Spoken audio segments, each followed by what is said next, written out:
ರೈತರ ಜಮೀನುಗಳ ಪಹಣಿಯಲ್ಲಿ ವಕ್ಫ್ ಅಂತ ನಮೂದಾಗಿರುವಂತಹ ವಿಚಾರ ಈಗ ಇನ್ನೂ ತಣ್ಣಗಾಗುವ ಲಕ್ಷಣಗಳು ಕಾಣಿಸ್ತಾ ಇಲ್ಲ. ಯಾಕಂದ್ರೆ ಈಗ ಮತ್ತೆ ತಿಮ್ಮಸಂದ್ರ ಗ್ರಾಮದಲ್ಲಿ ರೈತರು ಆಕ್ರೋಶಿತರಾಗಿದ್ದಾರೆ. ಚಿಕ್ಕಬಳ್ಳಾಪುರದ ಚಿಂತಾಮಣಿ ತಾಲೂಕಿನ ತಿಮ್ಮಸಂದ್ರ ವಿವಾದಿತ ಜಮೀನಿನಲ್ಲಿ ರೈತರು ಉಳುಮೆಗೆ ಮುಂದಾಗಿದ್ದಾರೆ. ಇದು ನಮ್ಮ ಜಮೀನು, ಅದು ಹೇಗೆ ಪಹಣಿಯಲ್ಲಿ ವಕ್ಫ್ ಅಂತ ಬರೋದಕ್ಕೆ ಸಾಧ್ಯ? ಇಲ್ಲಿ ನಾವು ಉಳುಮೆ ಮಾಡ್ಕೊಂಡು ಬಂದಿರೋರು, ಸೊ ಹಾಗಾಗಿ ನಾವು ಉಳುಮೆ ಮಾಡ್ತೀವಿ ಅಂತ ಹೇಳಿ ರೈತರು ಇವತ್ತು ಉಳುಮೆಗೆ ಮುಂದಾದ್ರು. ಪರಿಸ್ಥಿತಿ ಕೈ ಮೀರ್ತಾ ಇದ್ದಂತೆ ಗುಂಪು ಚದುರಿಸಿದ್ದಾರೆ ಪೊಲೀಸರು. ಟ್ರ್ಯಾಕ್ಟರ್ನ ವಶಕ್ಕೆ ಪಡ್ಕೊಂಡಿದ್ದಾರೆ.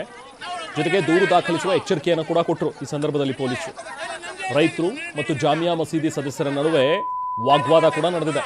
ತಿಮ್ಮಸಂದ್ರ ಗ್ರಾಮದಲ್ಲಿ ಸದ್ಯ ಒಂದು ಬಿಗುವಿನ ವಾತಾವರಣ ನಿರ್ಮಾಣ ಆಗಿದೆ.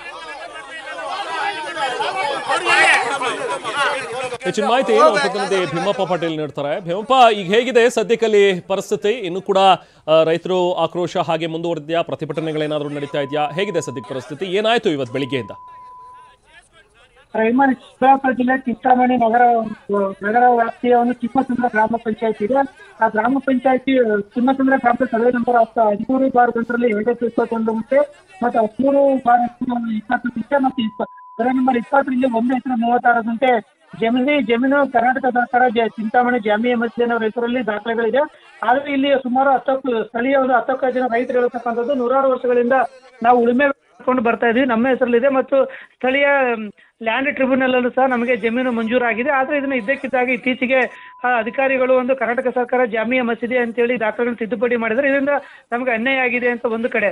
ಮತ್ತೊಂದು ಕಡೆ ಇತ್ತೀಚೆಗೆ ವಕ್ಫ್ ವಿಚಾರ ಭುಗಿಲದ ಮೇಲೆ ಮುಖ್ಯಮಂತ್ರಿಗಳು ಏನು ಆದೇಶ ಮಾಡಿದ್ರು, ಆದೇಶವನ್ನು ಹಿಡಿದು ಜಮೀನು ನಮಗೆ ಸೇರಬೇಕು ಮತ್ತು ನಾವು ಉಳುಮೆ ಮಾಡ್ತೀವಿ ಅಂತೇಳಿ ಈ ಟ್ರಾಕ್ಟರ್ಗಳನ್ನು ಹಿಡ್ಕೊಂಡು ಜಮೀನು ಉಳುಮೆ ಮಾಡ್ತಾ ಇದ್ರು. ಆ ಸಂದರ್ಭದಲ್ಲಿ ಚಿಂತಾಮಣಿಯ ಒಂದು ಜಾಮಿಯಾ ಮಸೀದಿಯ ಕಾರ್ಯದರ್ಶಿ ಆಗಿರ್ತಕ್ಕಂಥ ಇನಾಯತುಲ್ಲಾ ಮತ್ತು ಅವ್ರ ಸದಸ್ಯರು ಆಗಮಿಸಿ ಜಮೀನು ವಕ್ಫ್ ಬೋರ್ಡ್ ಸೇರುವಂತದ್ದು, ಹಾಗಾಗಿ ಯಾವುದೇ ಕಾರಣಕ್ಕೂ ಉಳುಮೆ ಮಾಡಬಾರ್ದು ಅಂತೇಳಿ ಸೂಚನೆ ಕೊಟ್ಟರು. ಇದರಿಂದ ರೈತರು ಮತ್ತು ಜಾಮಿಯಾ ಮಸೀದಿ ಸದಸ್ಯರ ಮಧ್ಯೆ ವಾಗ್ವಾದ ಆಯಿತು, ತಳ್ಳಾಟ ನೂಕಾಟ ಆಯಿತು. ತಕ್ಷಣ ಚಿಂತಾಮಣಿ ಗ್ರಾಮಾಂತರ ಠಾಣೆ ಪೊಲೀಸರು ಸ್ಥಳಕ್ಕೆ ಆಗಮಿಸಿ ಈಗ ಪರಿಸ್ಥಿತಿಯನ್ನು ತಿಳಿಗೊಳಿಸಿದ್ದಾರೆ ಮತ್ತು ಇಬ್ಬರಿಗೂ ತಿಳಿ ಹೇಳಿ ಯಾರ ಕಡೆ ದಾಖಲೆಗಳಿದೆ ಎಲ್ಲ ದಾಖಲೆಗಳನ್ನು ತಂದು ಕೊಡಿ, ಇದನ್ನ ಕಂದಾಯ ಇಲಾಖೆಗೆ ಬರೆದು ಪ್ರಕರಣ ಇತ್ಯರ್ಥಗೊಳಿಸಿದ್ರೆ ನೀವು ಪ್ರತಿದಿನ ಒಬ್ಬರಿಗೊಬ್ಬರು ಮುಖ ನೋಡ್ಕೋಬೇಕು, ಯಾವುದೇ ಕಾರಣಕ್ಕೂ ಗಲಾಟೆ ಮಾಡಬೇಡಿ ಅಂತೇಳಿ ಸೂಚನೆ ಕೊಟ್ಟಿದ್ದಾರೆ. ಮತ್ತೆ ಈಗಾಗಲೇ ಸಂಬಂಧಪಟ್ಟ ಹಾಗೆ ಚಿಕ್ಕಬಳ್ಳಾಪುರ ಎಸ್ಪಿ ಕುಶಾಲ್ ಚೌಕ್ಸಿ ಸೇರಿಸಿ ಅಧಿಕಾರಿಗಳು ಸ್ಥಳಕ್ಕೆ ಭೇಟಿ ನೀಡಿ ಸ್ಥಳದಲ್ಲಿ ಬಂದೋಬಸ್ತನ್ನು ಏರ್ಪಾಡು ಮಾಡಿದ್ದಾರೆ. Rehman. Okay, thank you Bhimappa.